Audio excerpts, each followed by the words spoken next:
이양부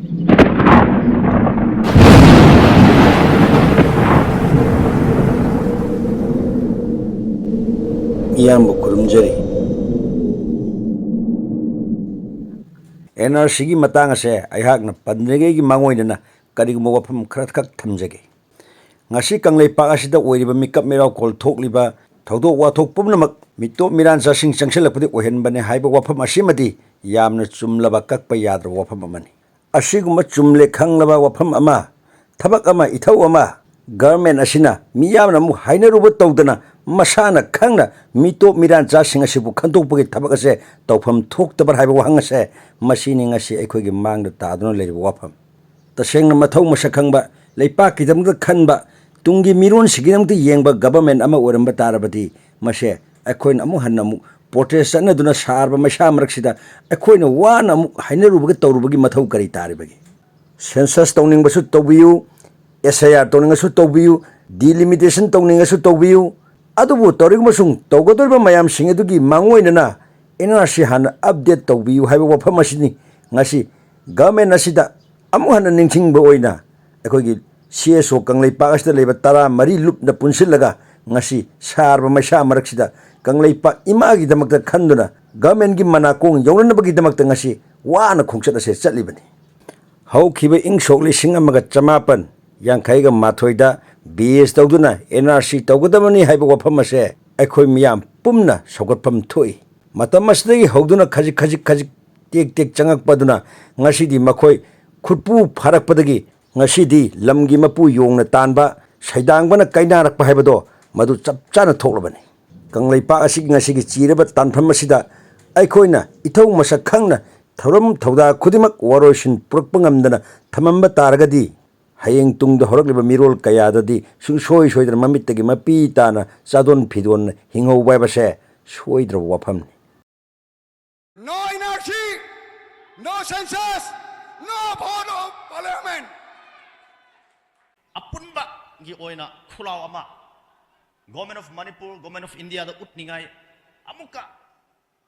ngasidi hena phajaba rally se amuka sinningai ekhoigi ahlaman mayamna committee mayamna ekoi indigenous oidiba group mayamda contact tobirga loina amuka phajana tawsi haibigu wafam se abarak firstly I request tawninge this resolution was adopted by State Assembly and again reaffirmed in the year 2024. Makoijo support to pam thokpane. Makoijo yamna peaceful rally asida governor ki road phawraga BJP mamang phawraga kangla pak phawreraga makoijo participate to pam thokpane. Natragadi Manipur Home Department na is doing their function against the resolution of Manipur Assembly and the law dorabaneba. Masi tampak ginate, chingin nate, mi mayam gini. Aduna mi mayam kausilaga. Masi si tauda baya de habigi. Kalau si, amuka su ay haninge, masi tauda baya de henai. Manipur yalhau mi mayam pulaga. Masi gi NRC se atu bada tauninge kanna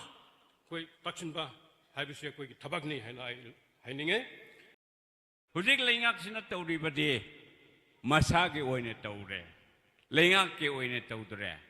NRC is a must. Masi se illegal immigration se khandok na bani. 1951 da Indian government na population census orga NRC se implement on ba high krabani. No NRC no census haiba taradi akhoi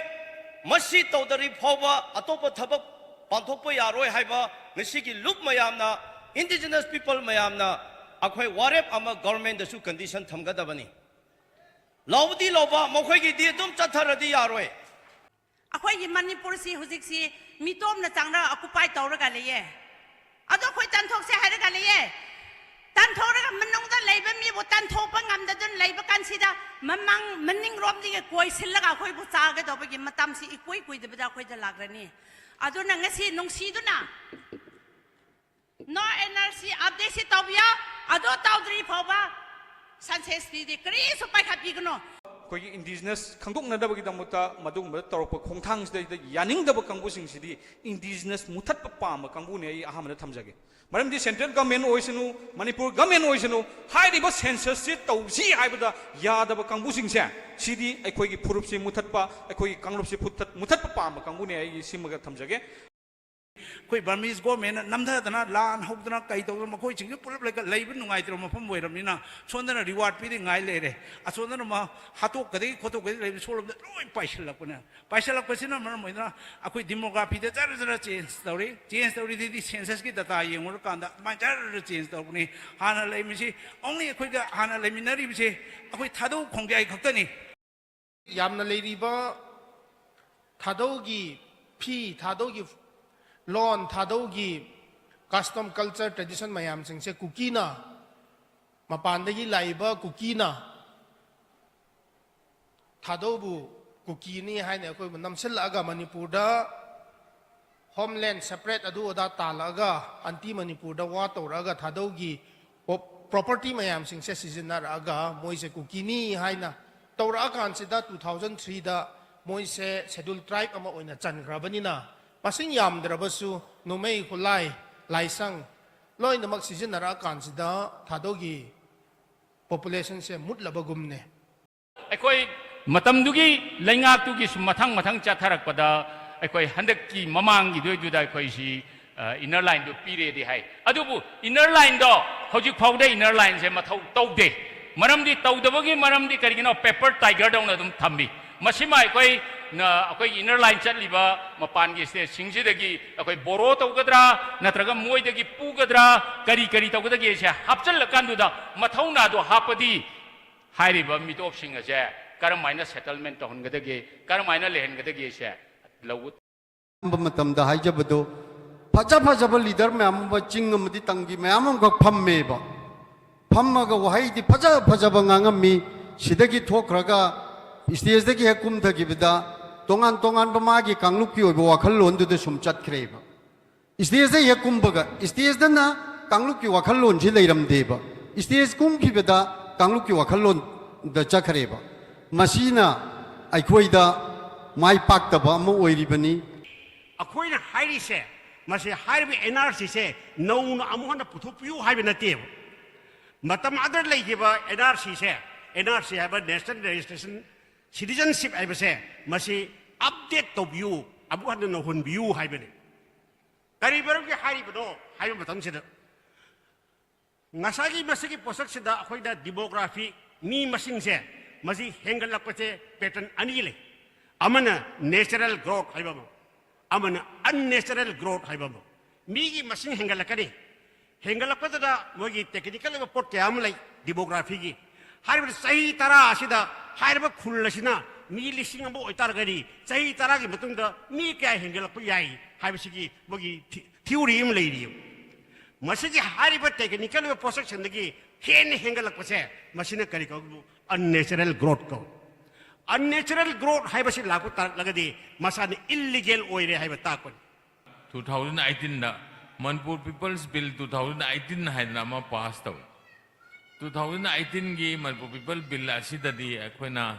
Manipur People 하이나 identify tau matamda 1951 기 mamangda ꯂꯩꯔꯝꯕꯈꯩ ꯑꯩꯈꯣꯏ ꯍꯥꯏꯔꯤꯕ ꯃꯅꯤꯄꯨꯔ ꯁꯤꯇꯤꯖꯟꯅꯤ ꯍꯥꯏꯅ ꯂꯧꯒꯅꯤ ꯃꯅꯤꯄꯨꯔ ꯄꯤꯄꯜꯅꯦꯅ ꯂꯧꯒꯅꯤ ꯍꯥꯏꯕꯅꯤ ꯑꯗꯨ 1951ꯒꯤ ꯃꯇꯨꯡꯗ ꯂꯩꯕ ꯂꯥꯛꯄꯁꯤꯡꯗꯤ ꯑꯩꯈꯣꯏ ꯃꯅꯤꯄꯨꯔ ꯄꯤꯄꯜ ꯅꯠꯇ꯭ꯔꯦ ꯍꯥꯏꯗꯅ ꯅꯟ ꯔꯦꯁꯤꯗꯦꯟ ꯍꯥꯏꯅ ꯑꯗꯨꯃꯥꯏꯅ ꯇꯧꯔꯝꯕꯗꯣ ꯃꯗꯨ ꯂꯦꯡꯗꯅ ꯂꯩꯕꯅꯤ ꯍꯧꯖꯤꯛꯀꯤ ꯃꯅꯤꯄꯨꯔ ꯄꯤꯄꯜ ꯕꯤꯜ 2018 ꯁꯤꯗ ꯑꯃꯗꯤ ꯉꯁꯤꯒꯤ ꯊꯧꯔꯝꯁꯤꯒ ꯃꯔꯤ ꯂꯩꯅꯅ ꯉꯁꯤꯒꯤ ꯔꯤꯂꯦꯁꯤꯗ ꯂꯥꯛꯄꯤꯈꯤꯕ ꯑꯩꯈꯣꯏ ꯈ꯭ꯋꯥꯏ ꯈꯨꯗꯤꯡꯃꯛꯄꯨꯁꯨ ꯑꯃꯨꯛ ꯍꯟꯅ ꯏꯀꯣꯛꯅꯅ ꯈꯨꯔꯨꯝꯖꯕꯒ ꯂꯣꯏꯅꯅ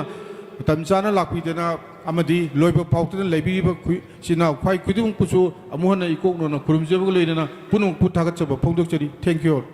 ꯅꯝꯗꯝ ꯃꯅꯤꯄꯨꯔꯅ ꯏꯃꯥ ꯂꯩꯕꯥꯛ ꯃꯅꯤꯄꯨꯔꯅ